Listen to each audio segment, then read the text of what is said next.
What if there was a podcast that did it all? Sports, politics, world events. Well, that's what we've got. You're listening to C&C Talks.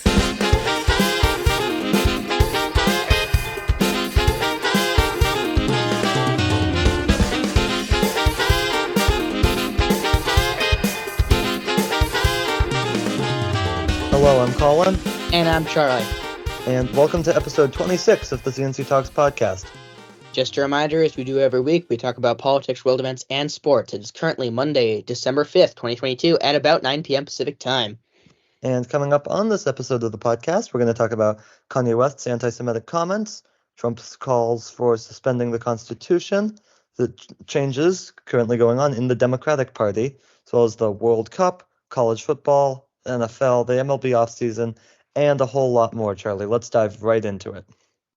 Yes, to start off our politics segment, probably the biggest story from the week, Kanye West. He made some extremely anti-Semitic comments throughout this entire week, said he liked Hitler at one point, and he said Hitler was mostly a good person. He was eventually banned from Twitter for these comments. So what do you think this all means, Colin? Well, I mean, Kanye has a lot of influence, right? I mean, I hate to say it, but he does. And I think that it's a sign, as well as many other signs that we've seen recently, that anti-Semitism is on the rise, which is problematic. And right, it's becoming more mainstream. You have the former president, who we'll get to later. He dined with Kanye West and white supremacist and Holocaust denier Nick Fuentes. So it seems like something that there's a good chance that the entire Republican Party is going to embrace. We haven't really fully seen that yet, but at the same time, most people in that party have not come out and condemned the anti-Semitism. So we'll see what happens with it, but it does not look like it's going in a good direction, Charlie. Yeah, I would agree with that. There is does seem to be like anti-Semitism's on the rise, especially when you have major political figures really helping those who are really espousing these beliefs. And again, like Kanye, I mean, not really a big political figure. I mean, he says he's running for president in 2024. Yeah, no, I was mainly referring to the Trump dinner. Well, yeah, like exactly. Like he's being pushed into the spotlight by someone who is one of the biggest political figures in the country. And speaking of that political figure, he just came out against the United States Constitution. It's called for suspending the Constitution. And in general, Charlie, we wouldn't really want to talk about him, but it seems relevant because, right, he's literally basically come out against democracy. It should be something that's just completely disqualifying for someone seeking office, an office that was only created because of the Constitution. But Charlie, what I think is most interesting is the complete failure of the Republican Party to condemn this. And I mean, we keep thinking, ooh, is this latest thing a bridge too far? And it never is. Well, then foolishly maybe we think it again. Oh, he's literally basically called himself an enemy of the Constitution. There's a whole ton of Republicans who have sworn an oath to the Constitution. This has to be a bridge too far.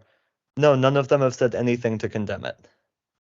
Yeah, and I think it is interesting. The Republicans, of course, have taken a battering in the midterms. They did way worse than they expected to. And I do think this is really a political move to not really damage their stance any further.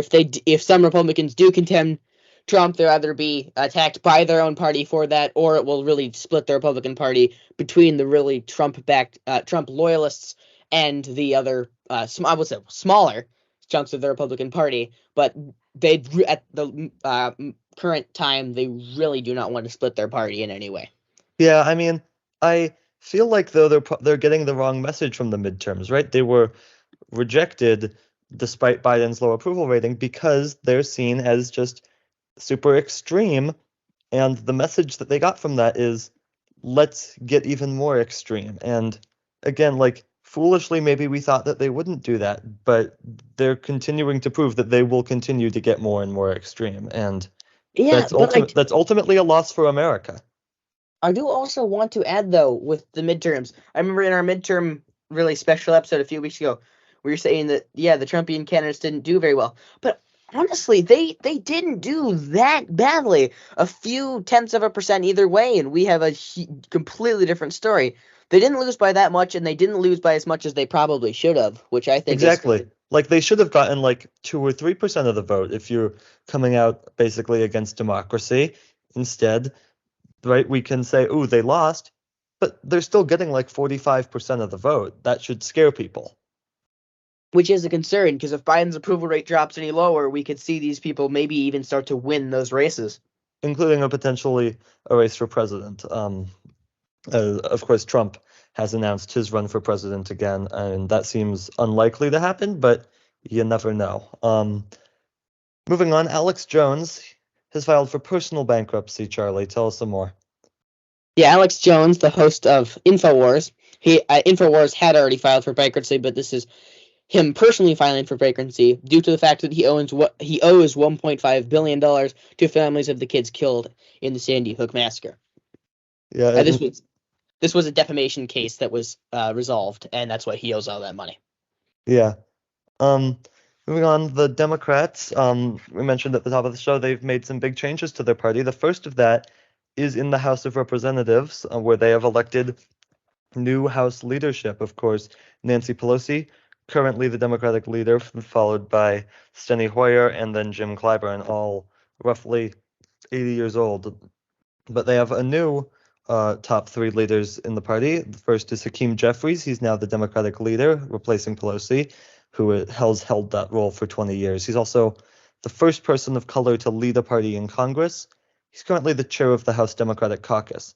Catherine Clark is now the number 2 Democrat in the House. She was previously the assistant speaker. And Pete Aguilar is number 3 Democrat in the House, previously the assistant chair of the House Democratic Caucus. So, Charlie, it really signals a change to a new generation of Democrats. But how about you tell us some more about the new primary system that the Democrats have adopted in the past week? Yes, they have. Of course, Iowa used to be up there on the list. They have now moved all the way down. South Carolina has moved up to be the first primary state, and that's also moved Michigan and Georgia into the first 5. It's attempting to give people of color a bigger say in the nominating process. Yeah, I mean, Iowa, right, extremely white, but I mean, also it had other problems, by which we mean their caucuses are just a complete nightmare. It's a massive flop. We, of course, had that major technology issue this past cycle for Democrats in 2020. So probably a good thing that Iowa was moved out of arguably the most important primary position. Like I said, Georgia's moved into the first 5.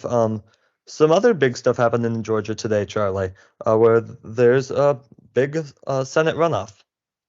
Yes, the runoff between Warnock and Walker. This was a race that neither candidate reached 50% in this year's midterms, which of course results in a runoff in Georgia, and the Democrats have already secured control of the Senate. So why is this runoff important, Colin?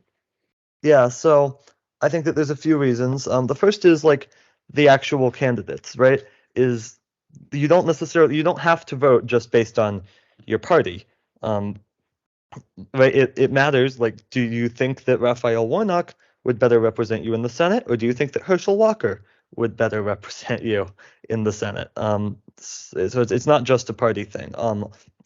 It'd also be really helpful to Democrats to get 51 seats in the Senate, because they have subpoena power with 51 seats, but if they only have 50 seats with Kamala Harris breaking any ties, then they have to have even numbers of Democrats and Republicans on committees, which means that the Democrats will not have the power to subpoena people. And that power is, of course, going away in the House with the Republicans taking control there. So the Democrats would love to have subpoena power somewhere. It's also more likely in 2024 that the Democrats keep the Senate if they have this seat. Because, Charlie, the map in 2024 for Democrats, the seats that they have to defend include seats in Nevada, not Arkansas, Arizona, Michigan, Pennsylvania, Wisconsin, which are all reasonable, but then Ohio, Montana, and West Virginia. And it's going to be really hard to hold on to all of those, and it's going to be really hard to pick off a Republican seat, given that the only real competitive ones are Florida and Texas, and those may not even be competitive, Charlie. So that would just be really helpful to Democrats if they could get an extra seat that won't be up until 2028.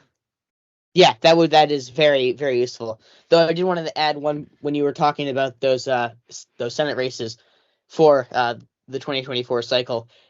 Is losing Joe Manchin that big of a deal for the Democrats? Because he's not really that helpful to them.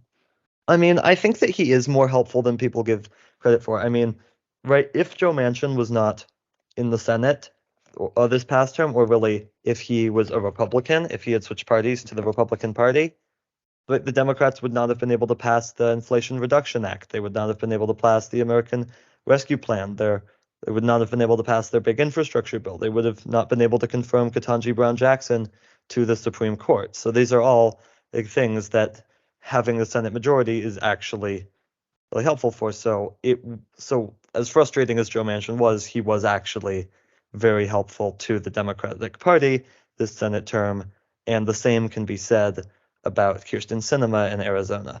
Yeah, as much frustration as they have given some Democrats, they were, of course, very important because of the fact that they were Democrats. Yeah. Moving on, there was a railroad strike that was averted after Congress passed a bill to force the Railway Workers Union to accept a new contract, which, Charlie, I have a bit of a problem with this because Congress had a chance to vote to make the contract include 7 days of paid sick leave for railway workers.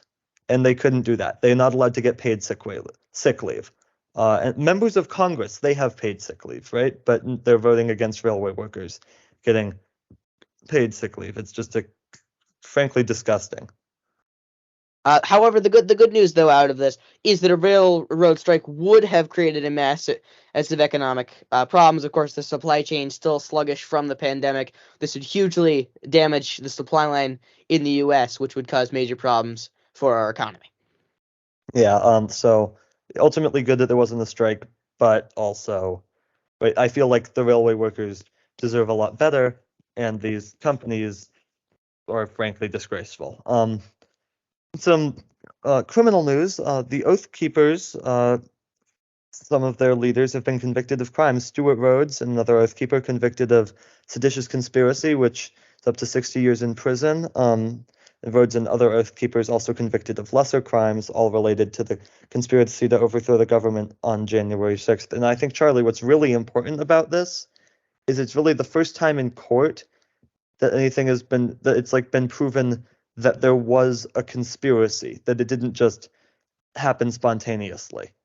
Yeah, and I think that is very important to distinguish and to really figure out as we really begin to start the process of unraveling what truly happened.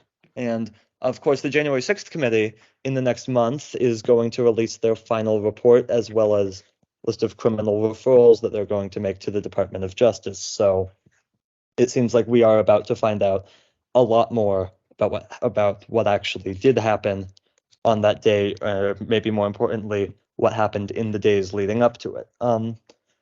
Joel Greenberg was sentenced to prison for 11 years for child sex trafficking. And Charlie, I think that this is really important if we consider who is Joel Greenberg.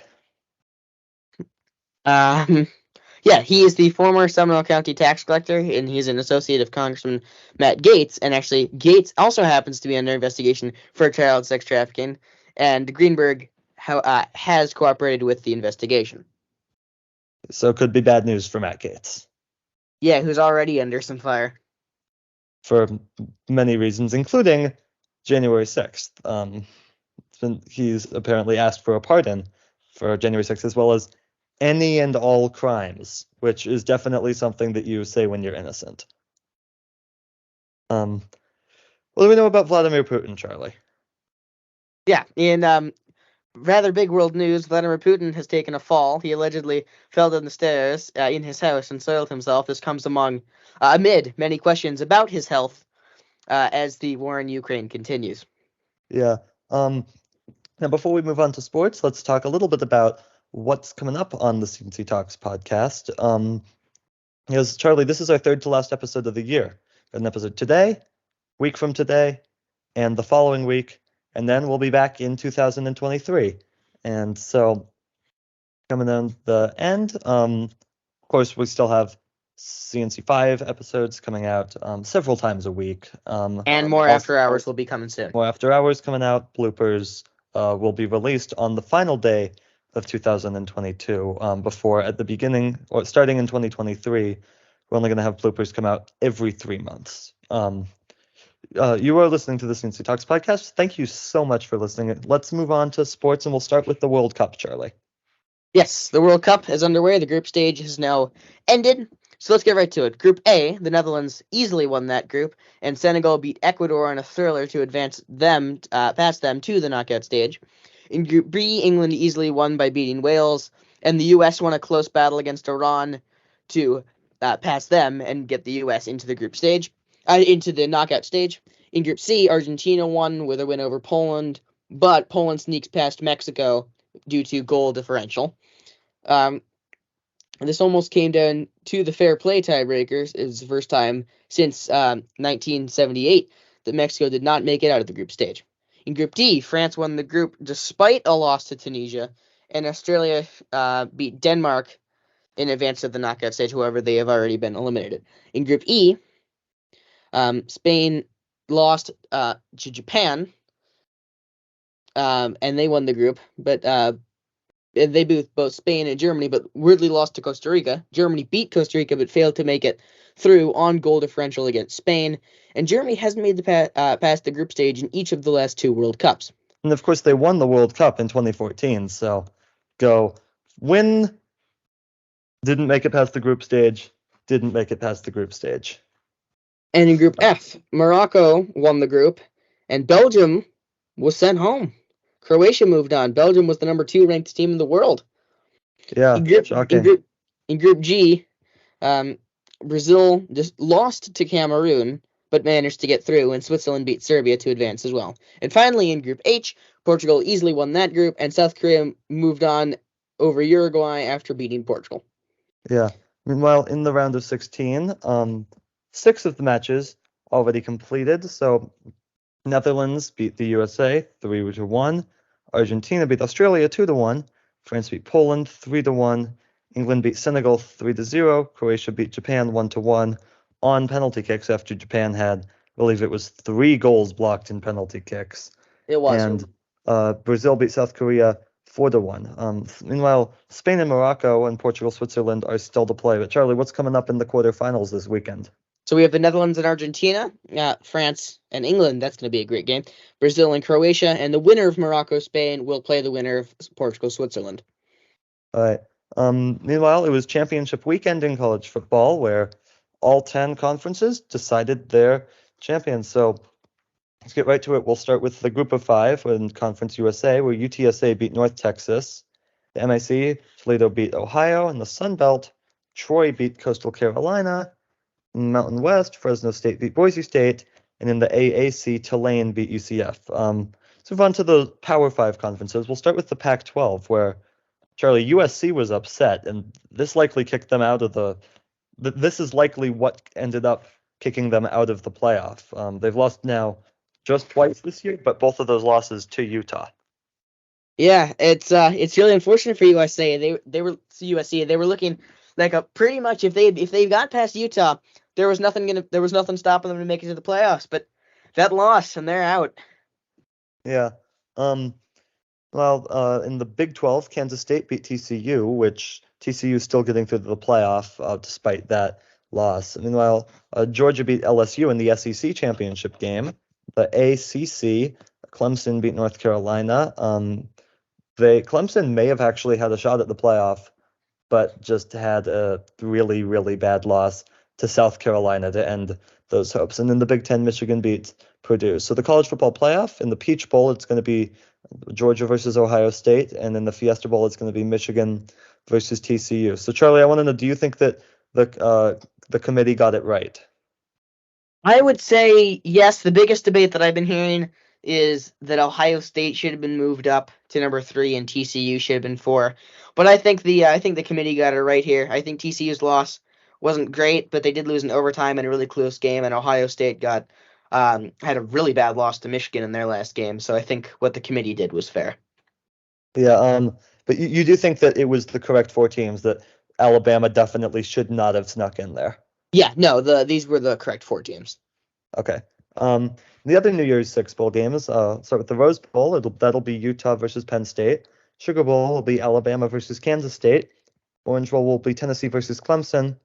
The Cotton Bowl will be USC versus Tulane. And make sure to tune into our episode next week because we are going to be predicting all of these games plus the other 35 bowl games this year. So it's going to be a lot. Long episode next week. It's going to be long, but we'll make it through, I guess. Week 13 of the NFL season has concluded. We're actually taping this after Monday Night Football, which we'll get to in a minute. It was a wild game, but we'll start with the Thursday night game this past week, the Bills defeating the Patriots. So, Charlie, it maybe wasn't looking like it a bit earlier this year, but are the Bills the best team in the AFC?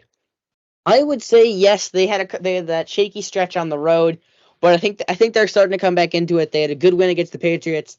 The Chiefs lost this week in a very close game to the Bengals. So I do think the Bills are a slightly better team at the moment, but one loss for either the Chiefs or the Bills could completely swing my attitude on this. Yeah. And I think another question that we have from this game, are the Patriots a playoff team? I just don't think so. They're building something good, but they're just not there yet. And I mean, honestly, credit to Bill Belichick too, right? He was when Brady left, he was left with basically nothing, and people said, "Oh well, Brady's what it takes to win." I think that yes, but also like Belichick he didn't have much. It's really hard as a coach to win with nothing, and I don't think that the Patriots would have won those 6 Super Bowls without Belichick. And now we can see he is actually starting to build something back up. It's just not going to feature Tom Brady, but I don't think that they're quite there yet this season. I just think that the teams ahead of them, they're better. Speaking of one of those teams ahead of them, the New York Jets, they lost to the Vikings. So can the Jets hold on to a playoff spot? I think depending on how the season goes, if their rookies continue to perform, Mike White continues what he's been doing, I think the Jets keep that 7 seed and they sneak in. I think their closest threat is going to be either the Raiders or the Browns. But I think we're going to have Week 18. We're going to have one of those crazy scenarios with those 3 teams duking it out for that last spot. No, it's very, very possible. So what would you say defines a successful season for the Jets, though, given what they've come off of the last many years? The Jets have just been so bad for a while. I think if they can, I would say there's 2 main goals. One of the goals is just get a winning record. That would be hugely important. It would show that they're really starting to build something. That would be hugely important. Making the playoffs, I think, is like the bonus goal on top of it. If they can get that done, that's even better. But I think the main goal for them this season is to finish with a positive in the win column. Yeah, and I think they're going to do that.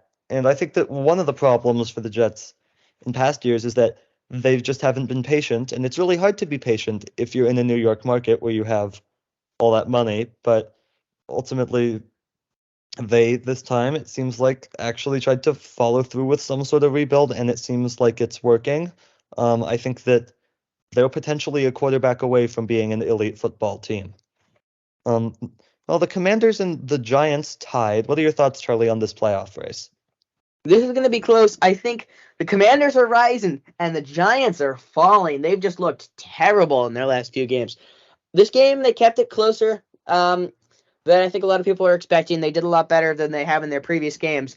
But I just see the Giants falling completely out of that. I see the first wild card seed being the Cowboys, the second wild card seed being the Commanders, and then, the second wild card seed being the Commanders, and then the third wild card seed being whoever doesn't win the NFC West. Yeah. So the Ravens, they beat the Broncos despite Lamar Jackson being injured for most of the game. So we don't necessarily know how long he's going to be out for right now, but how do you think this injury impacts the AFC North race? Is this as simple as it's the Bengals division to lose at this point? Yeah, I would say that's pretty accurate. It really just depends on how fast the Ravens can get Lamar back. Since the Bengals started the season pretty poorly, but ever since then, they've just looked incredible. I don't think really anyone can stop them. The Ravens got to stop choking away the leads. They had a terrible loss last week to the Jaguars. If you change about 3 minutes of a few of their games, the Ravens lose only 1 game this year, and they're the best team. They're the best team in the second best team in the league behind the Eagles. But those fourth quarter collapses, I will say, have killed their season, and I think they are going to make the wild card spot. Yeah. All right. The Broncos again failed to score a touchdown. Russell Wilson right now on pace to throw less touchdowns than he has bathrooms in his house.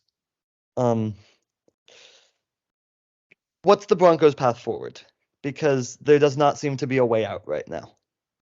I think, really, considering what the Rams did last year with their big trade for a bunch of really good players and go all in, I think a lot of teams tried to copy that. The Raiders tried it, the Chargers tried it, the Broncos tried it. It just hasn't worked. I think what the Broncos need to do now is they tried to build something. It hasn't worked really ever.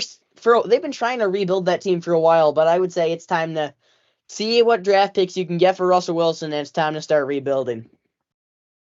Yeah, and I mean, I'm not sure that you can get much from Russell Wilson at the moment, though. What do you think? Yeah, this year has just really hurt his trade capital, I would say. It's been really influential just for his career and also for the Broncos. If they had traded him again during the offseason after going to Seattle, I think they could have gotten a lot more and possibly drafted a semi-decent quarterback. Yeah. Well, the Browns beat the Texans. It was Deshaun Watson's first game back after, of course, serving that suspension for all of the sexual misconduct issues. What did you make of Watson's first game back? Watson didn't look great. I can't blame him. It's his first game since 2020. He didn't look great, but the Browns' defense just stepped up. They had a great performance. Admittedly, it's not that hard to step up on defense when you're facing Kyle Allen, but they did what they had to do. They gave their team a win. And if Deshaun Watson starts playing more like we saw him before he got suspended and missed part of the season, I could see the Browns going on a run, and they might be able to knock off the Jets for that last wildcard spot. Yeah. 49ers beat the Dolphins. Seahawks also beat the Rams. So with Jimmy Garoppolo, he's injured for the rest of the season. So how is this going to impact the NFC West race? Because also in just, I believe, 9 days from when this episode's being released, we're going to have a Seahawks 49ers battle in Seattle, which could help determine that division.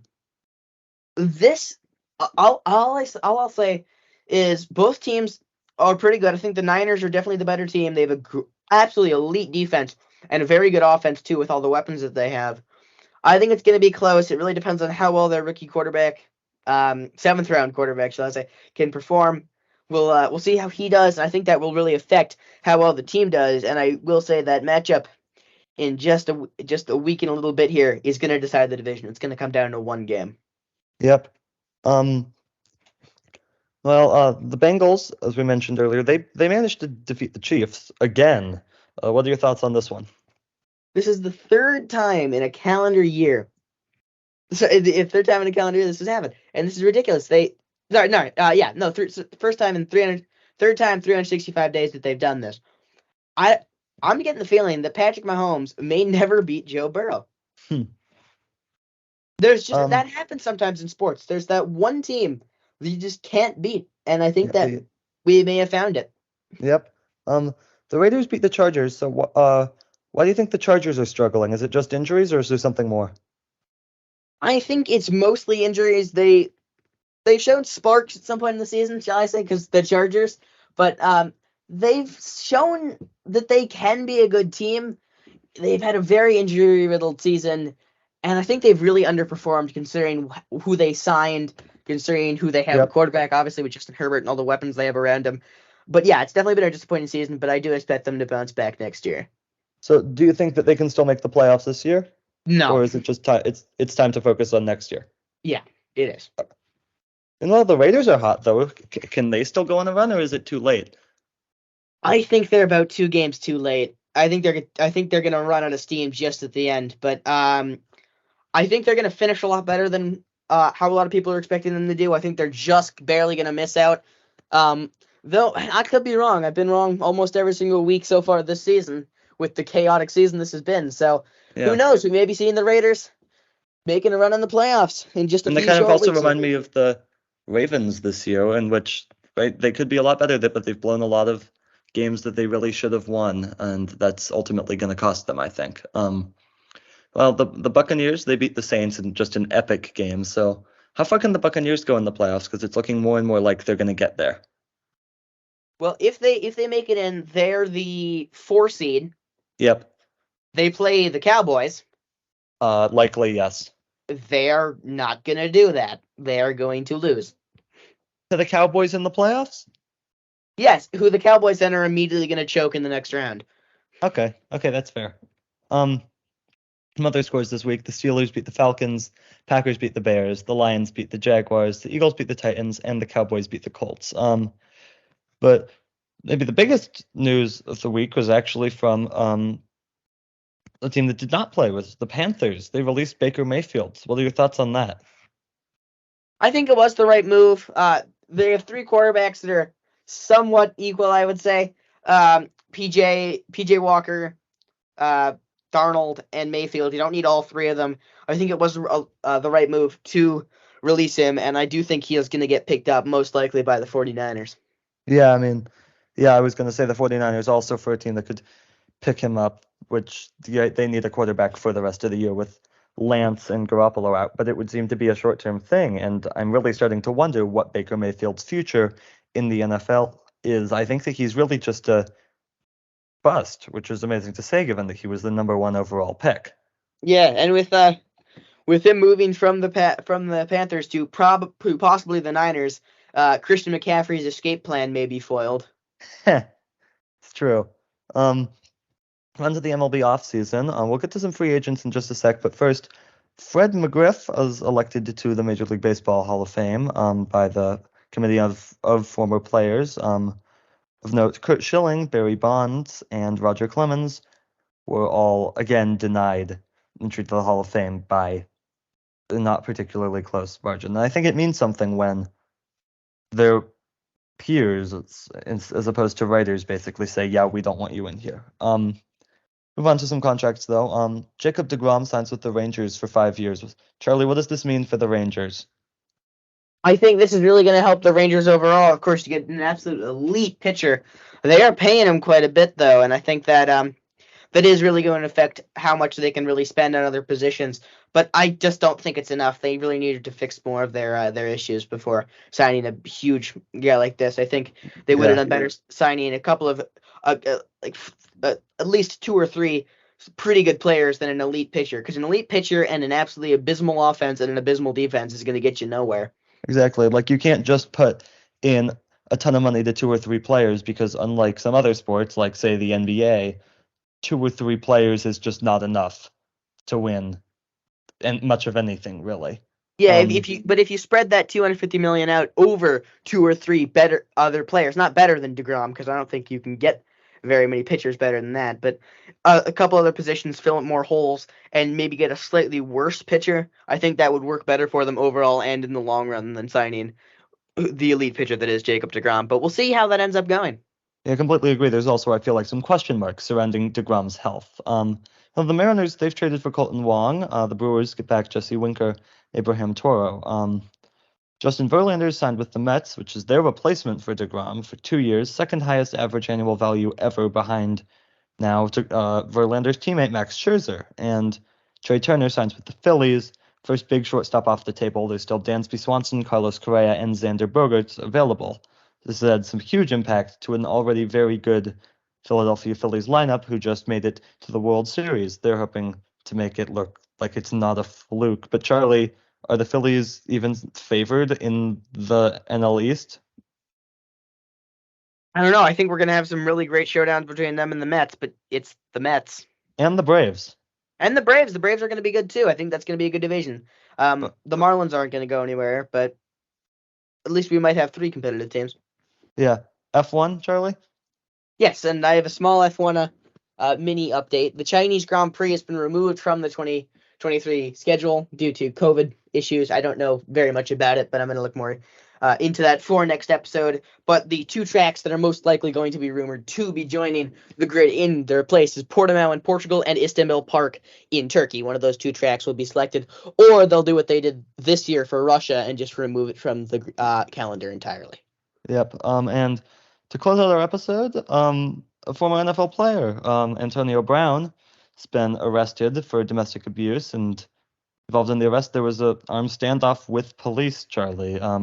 This does not surprise me about Antonio Brown whatsoever. No, it really doesn't. He's had a very tumultuous time in the NFL on and off the field. And yeah, this is not very much of a surprise to me. Yeah, but that's going to do it for this fairly long episode, so make sure that you subscribe to the C&C Talks podcast, where we have episodes available every single Tuesday, wherever you listen to your podcasts, as well as a whole ton of other content on YouTube. You should visit our website, cctalks.net, which has everything you need to know about the show. Call us with your questions, 360-389-2630. Again, that's 360-389-2630. Also, make sure to follow us on Twitter at CC Talks Podcast. For our producer Morris, our production designer Zach, and our co-writer Drake, I'm Colin. And I'm Charlie. See you next week. Thanks for listening, everybody.